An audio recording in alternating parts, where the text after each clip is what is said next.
Well, welcome everybody to the third episode of the podcast that Brian and I are doing. And today we are going to talk about balancing creativity with the business side of filmmaking.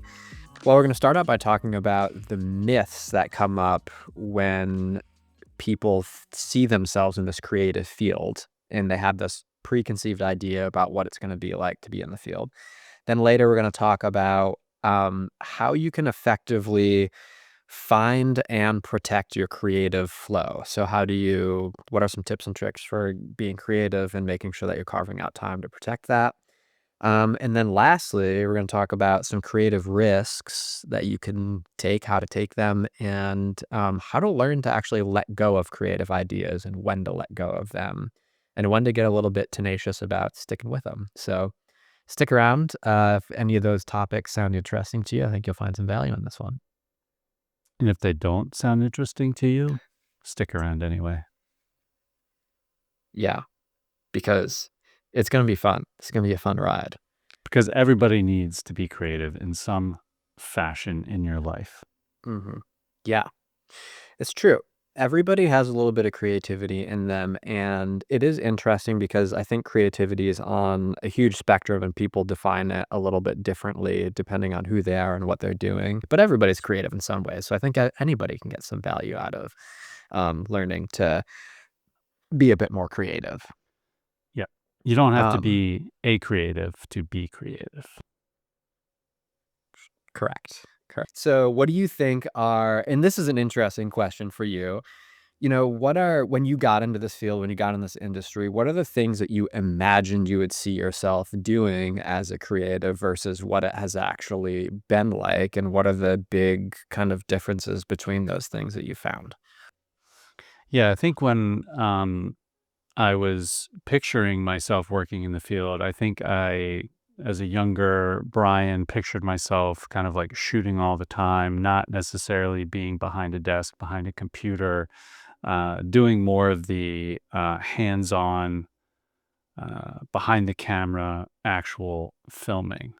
And I think that's a little bit, there is still that aspect to our jobs and what we do, but I think we found over the years that we certainly do a lot more sitting behind the computer, brainstorming, putting together treatments, putting together pitches than I think we ever really thought we would. Hmm. And do you think that is true for most creatives, or do you think it's just indicative of kind of how our company is set up and how we kind of operate? Hmm. Yeah, I think it's a good question. I mean, I think it's probably, I think the smaller you are as a company and smaller you are as a filmmaker, the more tasks you tend to take on yourself or take on with a partner like you and I. So I think for us, it certainly is probably more pronounced the amount of time that we spend doing a lot of that stuff. So, if you're a union DP or, you might spend a lot more time actually doing more shooting Hmm. and going Hmm. from job to job and working on commercials for a day here and there. And once you're done, you kind of go, wrap up, go home, and then you start prepping for the next one, which is going to be more probably hands-on prep than you and we tend to do a lot of the creative ideation and the concepting and all of that stuff together. So I think it probably is a bit more unique to you and I than it would be Hmm. for someone who is, just a straightforward DP for sure. Yeah. Yeah, I mean, we're a small crew that it's just the two of us on the day-to-day basis, and so we are taking on a lot of the different tasks. And even when we have larger projects, we're trying to handle some of the admin tasks that go along with it. And there's just almost an endless amount of different, just coordinating schedules, getting the right people in the right place at the right time. Um, and it can all feel really quite monotonous at points. And especially if we have projects that are running back to back, it can be a little bit exhausting because not only are you in charge of coming up with this creative vision and figuring it out, which is very mental and emotionally draining, but you also then on the back of that, you're jumping right into just this what can sometimes feel like an insane mountain of coordination that needs to happen. And I do know that we have found some ways when we can to outsource some of that stuff to bring on producers on the front ends of projects to help do some of those things, which has been immensely helpful. And I think that no matter who you are as a creative or what size of an organization or company you're in, there are ways to try and outsource some of that stuff that you don't really wanna be spending all of your time doing, and maybe you need to in order to be able to focus on some other higher level tasks, and so, we've tried to balance that, and I think we do a good job, of it, but yeah, there are definitely some career paths within this field that would have you way more focused on just being a quote unquote creative and doing those high level creative tasks. And if that's you, then you should pursue some of those bigger companies that are going to allow you to specialize a little bit more. But do you, Yeah, really, when it comes down to it, we're just small business owners. So, I mean, we kind of, and I talked a little bit about a lot of the creative side of sitting behind a computer and brainstorming and all that stuff. But even beyond that, there's just small business stuff that you need to do, accounting and, marketing and going to networking things. All of that stuff is also on the table and stuff that you have to yeah, do if you want to yeah, bring in new clients. So it's not just, if anything, the creative side, the pitching side, all that desk work is probably the more, at least I think we would say, the more energizing type of office work to do. But then there's the more hmm draining stuff, which is like kind of the drudgery of networking, marketing, yeah, accounting, yeah, and all of that kind of small business stuff. yeah. Yeah, I mean, lately, I would say about once a week, I've had a day on my schedule where I am driving to either maybe Utica, maybe Syracuse, because I live up here in central New York, and getting out somewhere where I'm trying to line up a couple of meetings with people just to network a little bit. And I always find when I get into those conversations with people, I actually enjoy them and find them to be like energizing for me. But Mhm. what I don't know, when it's sitting on my schedule, I'm always looking at it and going like, "Ugh, I have to go out to Syracuse and meet with 3 people, like, tomorrow." But once I get out there and do it, it's a bit of a Yeah, different yeah. game Oh, for I'm me. glad one of us Yeah. really kind of finds some energy in doing those things because to Yeah. me, if I imagine walking into a room full of people that I don't know, that is like the most anxiety inducing thing. I don't know what it Mhm. is, and I've actually Mhm. had experiences where I've walked into, like, you go into a conference room and, or, you see a bunch of people, no familiar faces in the crowd, where I've, like, literally broken out into sweat, and then I start to get anxious because I'm like, "Oh, I look like this shifty, sweaty guy," so then I start sweating because I'm sweating, and it's like this spiraling. Yeah, and it's funny because people that I know who haven't met you think that you're a very confident person I try to play and it off. and have said that, so it is funny that, what's actually happening inside versus what Yeah, people the are seeing on inside, the there's a lot of outside. turmoil. Yeah, but I have seen the sweat start and, at some events, and once it gets going, it's hard to stop, isn't it? It is hard to stop. There Yeah, was one time yeah, I had to excuse myself to the bathroom, and I was like, "I gotta, like, towel off." Talk about it mm, humiliating. yeah, yeah, Anyway, um, well, that yeah, was your so embarrassing story for the episode. yeah, I, um I was curious to know, do you think what are your thoughts around how creativity or being too creative or thinking of yourself as too much of a quote unquote creative when approaching projects can actually hurt them? Because there's just too much kind of creative ego involved in it. What are your thoughts about that? Hmm, that's an interesting concept. I mean, it's definitely a struggle to always try to stay, coming up with fresh ideas. I mean, that's, Yeah, yeah, um especially, when you get a brief and they're looking for even if they have a very particular vision for what they want, you wanna have your creative angle on it.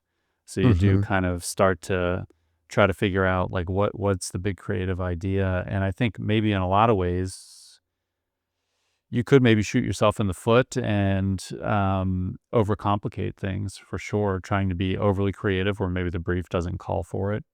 Mm-hmm. And also maybe the super creative execution doesn't always translate to the viewer or really, let's say sell the product as well as it maybe could. In my experience, or at least how we operate and our company is set up, we're probably spending, I don't know, would you say 10% of our time actually out there on filming days, literally behind the camera, actually hitting the record button and filming? I mean, 10% of our time is spent doing that, and 90% of our time is spent doing all of the other stuff that you don't really necessarily imagine yourself doing as a filmmaker. And Yeah, I wouldn't it say that's far-fetched, at yeah, least right no. now. I mean, it may have been a little bit different in other years, but I think right now with Mhm, competition being so high, the market being so saturated, I think we do find it more of a numbers game now where you're just having to mhm, constantly pitch, pitch, pitch to get the yeah, projects through the door. yeah.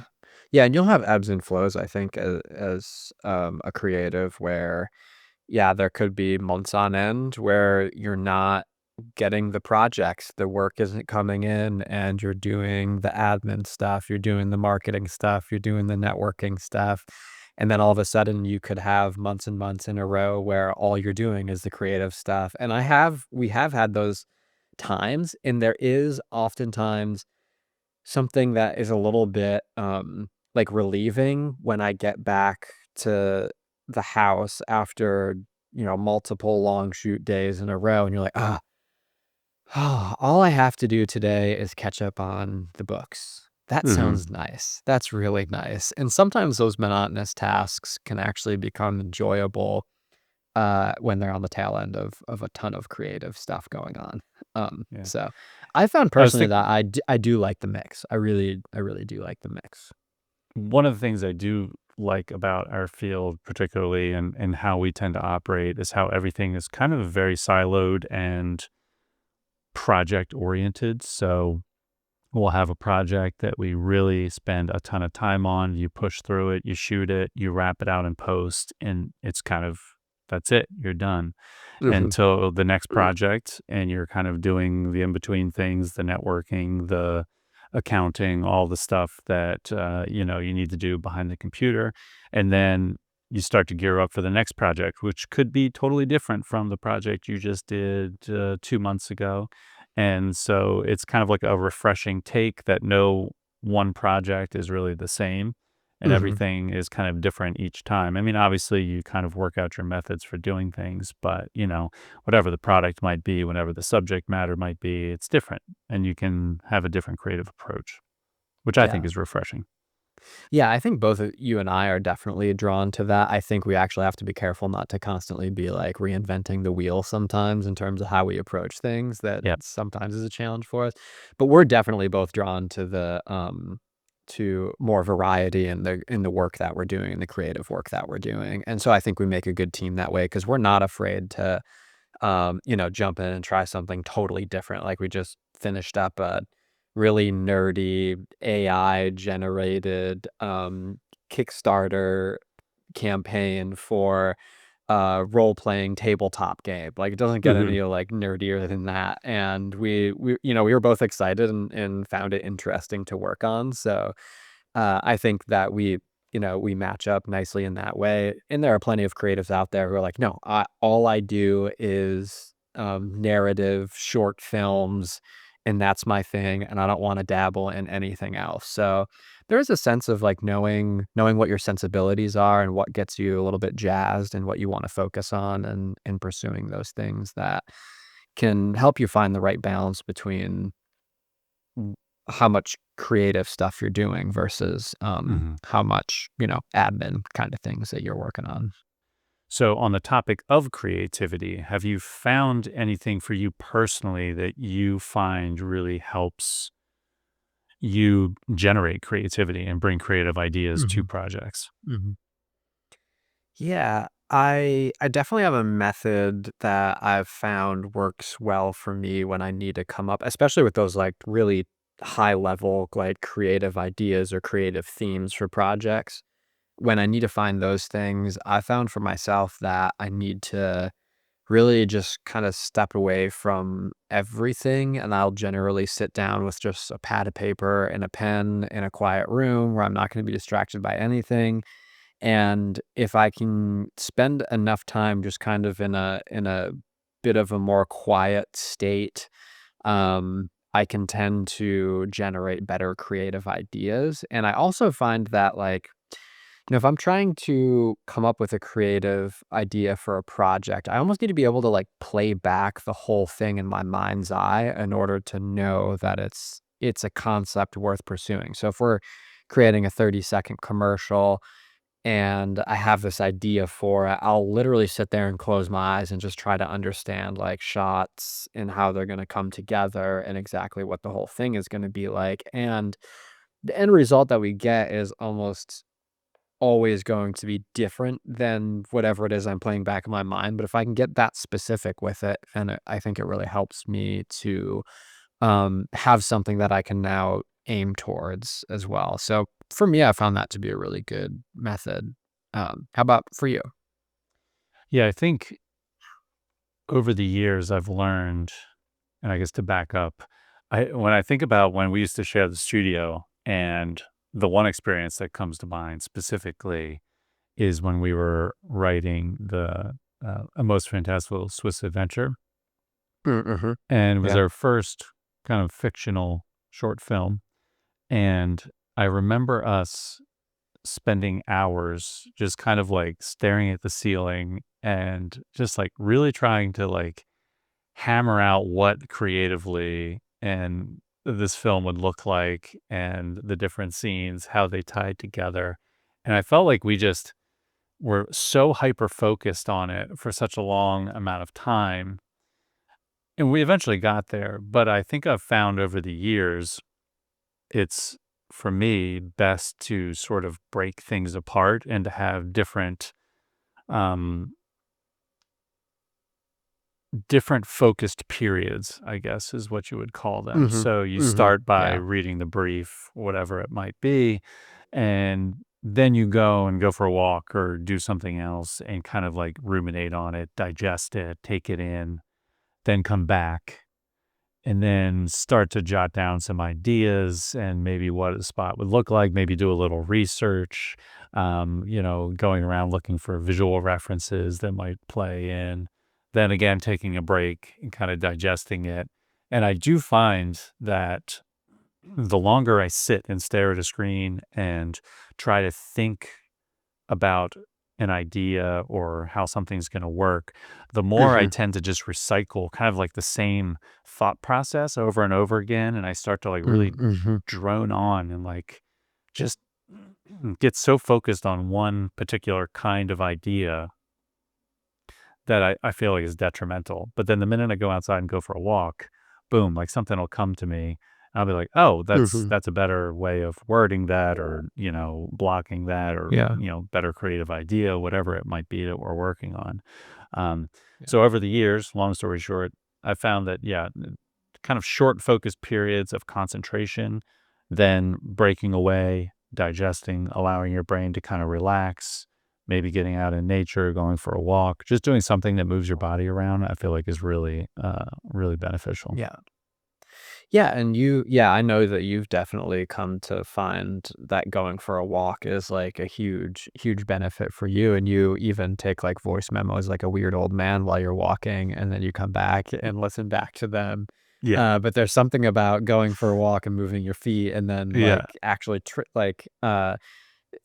talking into your phone about what what Yeah. what you're thinking. I Like feel it just like, works. if I'm Yeah, walking yeah. and God forbid the idea comes to me within the first 30 seconds of walking out the door, by the time I come back, 10 minutes later or whatever it might You be, forget it. I feel Yeah. like the first time it comes out and I think about it, I'm like, perfect. And if I come back to it, I feel like it'll never be as perfect as when it came to me the first time. So I have to like Mm-hmm.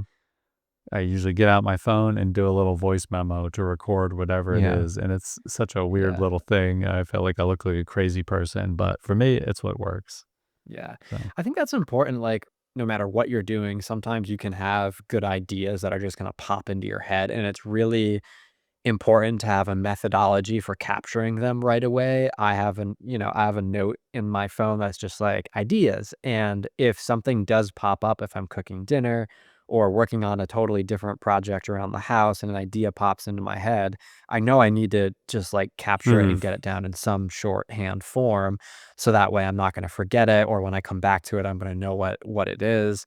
And so I think having a ready methodology for capturing creative ideas is always really, really smart for anybody to have. yeah, and I think it's a lot of just trial and error. I think it's Mhm. different for everybody, so finding out what works for you Yep. and just experimenting. If you have a creative project that you're working on and you're having a hard time, just try different things. Try going for a walk, try Mhm. doing uh, you like doing construction projects and working with your hands to kind of get your mind into that Yeah. state of flow and kind of relax. And I think it's different for everybody. So you just Mhm. got to experiment. Yeah, I think that's really true. No one there's no one silver bullet way of figuring out how you can be the most creative version of yourself, but I do think that there are lots of methodologies and little things that you can try that are very likely to help. And most people, there's a handful of things that most people can benefit from. And if you're willing to try a few different things, you're going to stumble across like what seems to work best for you. Yeah. And like you said, for me, construction projects, I love working on them. I love working with my hands. It's totally different medium than working with, digital video. It's way more tangible. You can see the progress happening right in front of you. And I oftentimes find that the more I stay consistent with doing those kinds of things, which I really enjoy, the more beneficial I'm gonna find my times when I need to be creative. And it's not that I'm gonna be working on a construction project and like running electrical wire or working on drywall, and those creative ideas are necessarily going to pop into my mind right away. But because that's kind of something that is a little bit of a flow state for me that I like to get into, that I enjoy doing. Now, the next couple of days, I'm going to be a little bit more, I don't know, cognitively primed maybe to just, Mhm. feel a bit more relaxed, feel less stressed. And those creative ideas will come a little bit more uh, frequently for me. Yeah. So I think finding those things can be really helpful.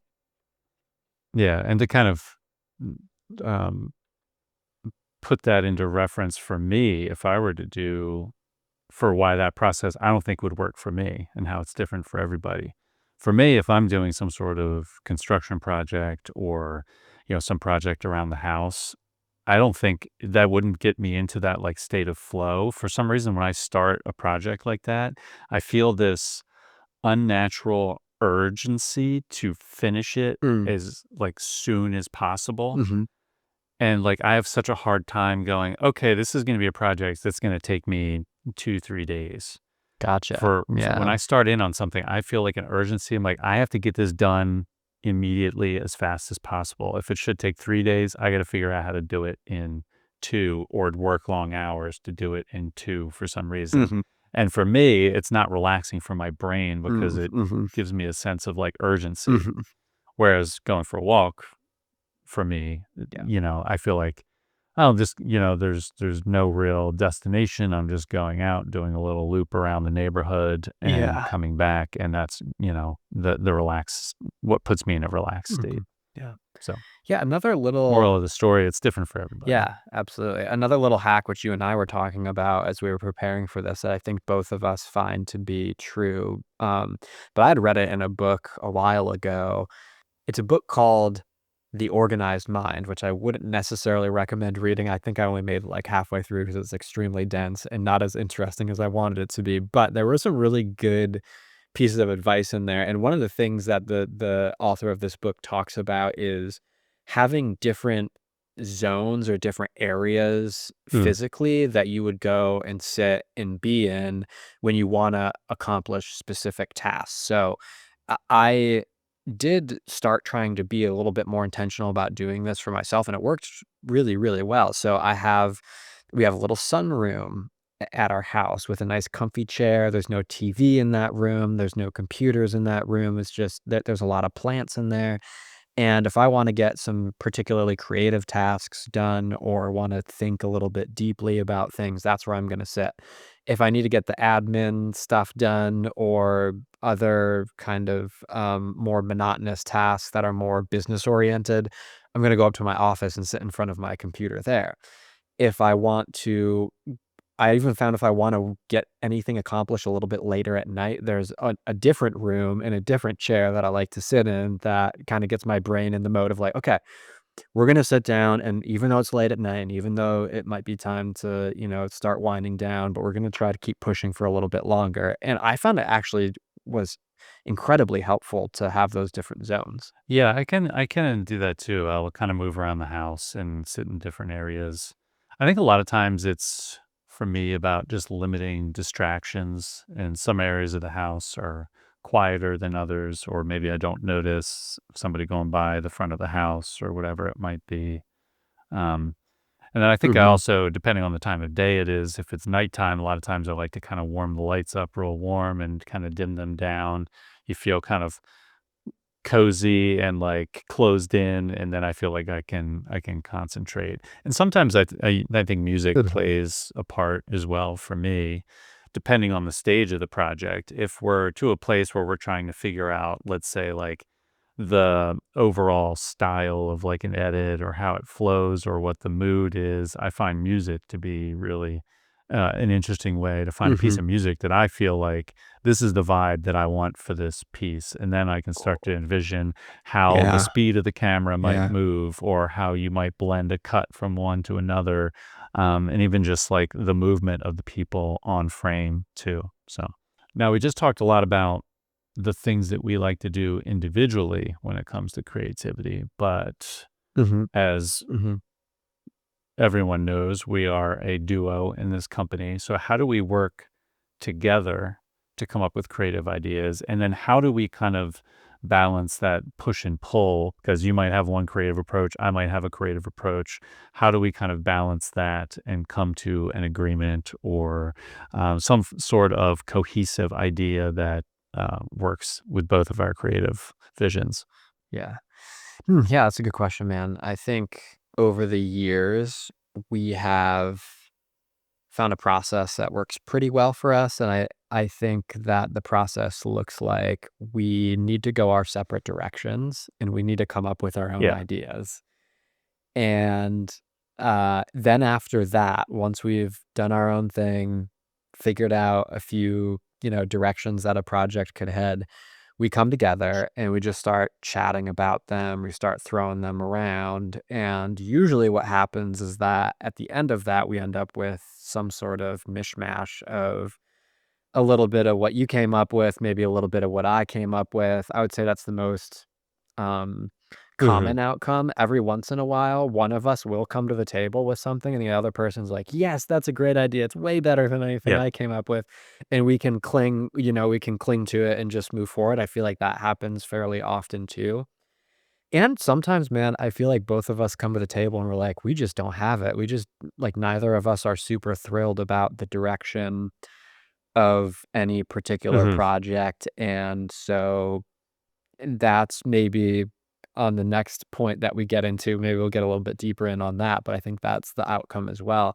But yeah, creatively, unless you're, you know, a particular type of artist where maybe you're a painter or a photographer or something, you might be working a little bit in a vacuum where you're the only person who's coming up and executing the creative ideas, but we do not work in a vacuum at all. So we have to have a process for bringing it all together, everybody getting on the same page and being able to move forward Yeah. from there. Yeah, I think it's a very traditional kind of brainstorming process. We take our time to come up with our ideas, like you Mhm. said. Then it's interesting because you can kind of see, even though we both have been given the very same brief for the project, the different ways that different people's brains can go.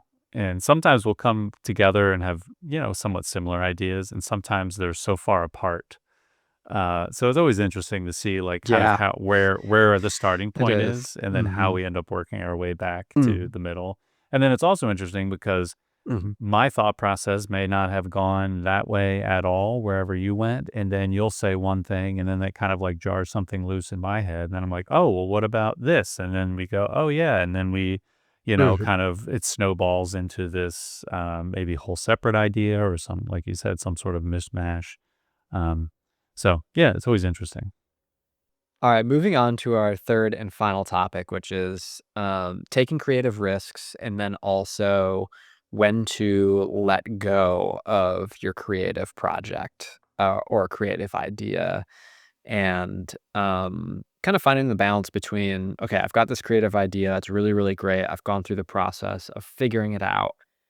How dogged should I be about this is the direction for the project as a creative, and I have to do it or I have to take the risks to make it happen no matter what, versus at what points in time is it actually wise to say, like, look, this is a great creative idea, but I need to let go of maybe aspects of it, maybe the whole thing, um, and finding the balance there.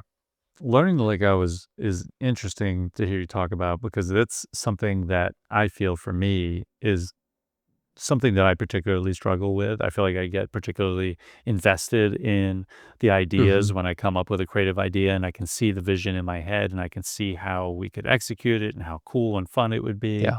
Um, so that's something I feel like I've gotten better with over the years, but it's definitely something that as a creative person is difficult to let go of, like a vision you have in your head, something that you would there's just something so rewarding and fun to seeing something in your head, bringing it to life on screen, and it's easy to become attached, and it's also easy to find yourself working really hard on a project to make a particularly specific idea come true, and then maybe at the end of it, you're like, "Ah, man, it could either go one of 2 ways. It's really rewarding and you nailed it, or you ended up in some sort of world where you had to make a lot of sacrifices, or maybe it was too big for the budget, and maybe you say, I wish I had made some sacrifices. So there's Mhm. definitely an art to it.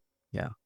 I totally agree. There's definitely an art to finding the balance on that, and especially in the commercial world, where the point of the project is not to bring your creative vision to life. It's just not the point. It's not why you're getting hired. It's not what anybody really cares about at the end of the day. You're being hired to promote a brand or organization and to move the viewer to some sort of action afterwards. And if you're not doing that, you're not doing your job. So there is that always trumps the whatever the creative idea or the creative vision might be, especially in the commercial world. So that's always a big player in the game for sure, and something that you have to be really cognizant of as a highly creative person, especially in the commercial world, to learn to let go. I was curious to know, do you have do you feel like you have a,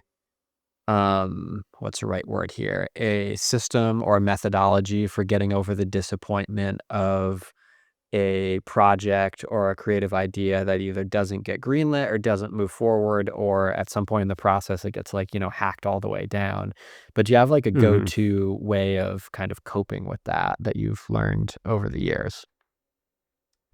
Yeah, I think it's you tell me to get over it and quit crying, and then I just go, okay.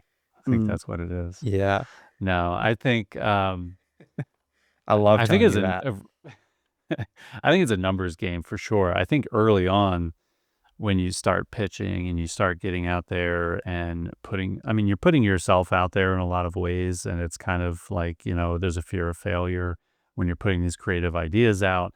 And then God forbid they select you. Then there's a fear of failure that you're not going Yeah, to true. deliver Also on what so you true. promised. But Yeah. as far as the fear of failure when it comes to, I think the sting of not getting a project, I feel like anymore it doesn't really phase me from an emotional standpoint as much as it did early on. I think you learn quickly to kind of get a thick skin. Hmm. Otherwise, I think you're going to be walking around with a chip on your shoulder half of your career because you're going to have been told no so many times. Yeah. And, Yeah. and a lot of times, the difficult thing is you're told no either by way of no response or you're just told no by way of no. There's no explanation. There's no, Hmm. um, this is why we didn't go with your concept. Maybe you'll get lucky and you'll hear that from some people, but for the most part, you're never going to get much feedback. So it's always a guessing game of why you didn't get it. And I feel like you could probably drive yourself crazy trying to figure out Hmm. the million different reasons that you didn't get this project that could be something as minute as, this person just happened to go to the same college as, the producer from the ad agency or, something that is totally out of your control, Hmm. even though maybe your idea was better. So I think you have to grow a thick skin. You have to learn to not be too emotional when you're told no, because it's going to happen so much. And you just got to move on and put it in the books and keep track of it and keep a log of all your creative ideas because there might be a project that comes along in the future that you can recycle that idea and it makes that creative process on the front end a lot quicker. And, the people would be like, wow, look at this guy. He came up with this great idea within just a couple of days of us pinging him about this project. Yeah. And Yeah. It's it's happened because you already before. had it in the bank. Yeah, it's happened before where we've gone back to, an old idea that didn't get chosen, and we were either able to, I mean, literally, sometimes we're able to, change a few very small things about it and then pitch it for a second project or, tweak some aspects of it and bring it back to life. So, no creative idea that you create or put together is necessarily going to go to waste. It might just be a no now. It could possibly be a yes later down the road. Mhm. Now, I do Yeah, have a question. yeah. Going back to something you said earlier, which I thought was interesting. You said you're hired not necessarily for your creative vision, you're hired to sell the product, get a return on investment for your client, which is interesting because there are so many um, creative artist types out there that say, I make projects for me and for me alone. And because I know my taste and because my taste is good, my work is going to be successful and it's going to resonate with the audience. What do you think about that sort of mindset? I think that bringing creative ideas and being a creative, having your own taste, having your own angle on things is very important. That is partially why you're getting hired. So I guess uh, I would communicate that as well. But Sure.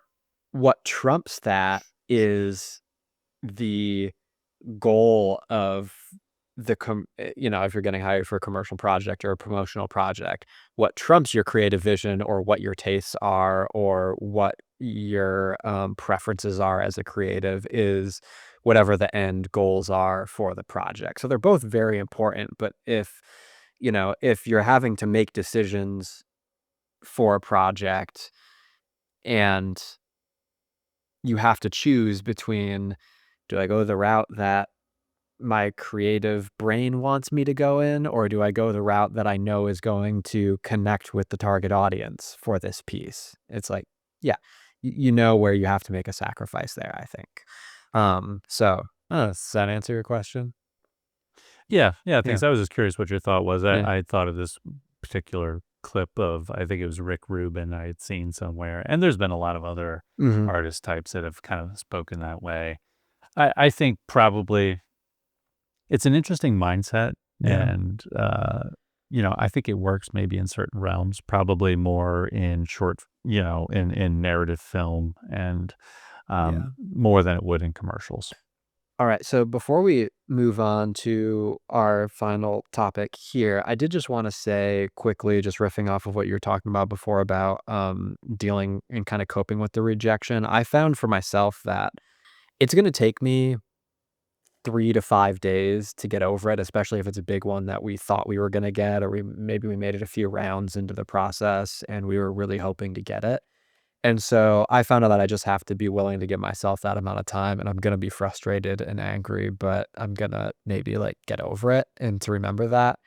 And then, like you mentioned as well, not going down the rabbit hole of trying to figure out why we didn't get awarded the project because 'cause we're just never gonna know. So just not even, letting my brain go there too much. And those 2 things have been a huge part of the process for me for coping with Yeah. being told Yeah. no, and, Now there is yeah. another kind of alternate side to the rejection. We've talked a lot about the creativity side and the emotional side, but there's Mhm. also the financial side, and that's another one that Oof, oof, yeah. that can be a very frustrating one because obviously we're not in the business of making commercials purely for the joy of making commercials. We have bills to pay, we have lives to live, so it's taking a lot of time to also just kind of trust in yourself and trust in your abilities that you will have another opportunity down the Mhm, road that mhm. will bring in the financial support that you need. But that's always you're kind of always just clinging on the hope and saying, you know, let's hope we get the next one. It'd be great to, emotionally to get the next one, but financially, that's always something that, um, when you're young and starting out, you don't really have, like a big financial cushion, especially, and you have rent to pay. It's the no's are tough then for Yeah. sure. Yeah, absolutely, that's a really good point. That plays into it significantly as well. And sometimes it's a mix of both, sometimes it's more financial, sometimes it's more just the creative idea, but that Hmm. absolutely comes into play. Oh, great point. Okay, so lastly, um, how do you decide or when do you know when it's right to just go for a creative idea and take a creative risk and kinda stick to your guns on something, um, versus making those concessions? When do you what are some of the criteria that you might have for knowing, like, "No, I'm not making the sacrifice, I'm going for it." Hmm. I think two parts to your question, two-part answer to your question. I think when do you know when to just go for a creative idea? I think there are particular clients, and I feel like the longer you're in the business and the more you meet different types of clients, I think you're going to eventually start to get a feel for clients that are going to be open to more creative ideas or maybe a little bit more risky ideas. And then, as far as on our side of things, I think one of the biggest factors is definitely, budget is a big thing, and I think budget's really gonna play a big role in determining whether or not this bigger, potentially more complex or very specific idea that has a very specific look could be pulled off Mhm. in the time and budget that you have Yeah. allotted. Yeah, I think time is maybe the biggest one because if you're gonna go Mm, for something that's a little bit risky in terms of you might not be uh, 100% crystal clear exactly how you're gonna pull it off, but you have a pretty good sense. First of all, if you're gonna go for it, you need to have a pretty good sense of how you're gonna pull it off, and you have to have a lot of confidence that you're and trust in yourself that you can pull it off if you're even gonna, try it. mm, But you have to make sure that you give yourself the time to troubleshoot a lot of things, and you need to kind of be able to look into the future, see what those problems might be, have maybe some contingency or game plans, and make sure that you're doing your homework before really going for it. But some of the best, projects that we've done or specific parts of projects that we've done have been those areas when we've almost, you know, pitched the concepts, pitched the ideas, gotten the client to say yes to them, and then sometimes the client says yes, and then we're almost like, "Oh, okay, well, now we actually have to make it happen." You're almost like, "Oh, damn, they said yes." Um, and then you have to deliver, and some of those projects, I think, are the ones that have pushed us the most and gotten the most interesting results. I think also to go back to what I was talking about before when it comes to knowing the right client to maybe take a more creative risk with is you definitely have to understand that from the client side of things, they're spending a lot of money. They're giving you potentially a lot of money. So they're taking a risk just in general, even if it were a safe idea, they view it as they're taking a risk, giving you money on a project. So it has to be a relationship where there's a lot of trust. Maybe you've even worked with them before. They know you can deliver on a promise. They know you can deliver on a basic Hmm. project. Now, can you deliver on something that's maybe a little bit more creative or outside the box? Or have you done it before is another big thing that might also help to sell something that's a little bit more creative. Yeah, absolutely. Doing the things that are necessary to build a little bit of trust there, so that way that there's trust that you can pull on in order to get the client across the line on the idea is huge for sure. Yeah. Yeah. And then I will say, if there's anybody listening that is a brand manager or works for a brand, when it comes to the whole concept of trust, I think it would be good to understand that a filmmaker's success is directly tied to your success. Like, we want to do as great of a project for you as Hmm. we can do, because when we do something great, it makes us look great, it makes you look great, and we're mutually Yeah. beneficial. Yeah. Agreed. Agreed. So I believe that brings us to the end of everything that we want to chat about today. But thank you Mm, all for hanging out with us it's and good tune episode in. 3. Yeah, it was a good episode 3. I think this was an interesting one. It was a very thought provoking one for us. It was, Yeah. and I think it was a master class in balancing creativity with the business side of podcasting. Yes, I would agree. All right, everybody. Until next time, thanks for hanging out with us for a bit. We'll catch you on the next one.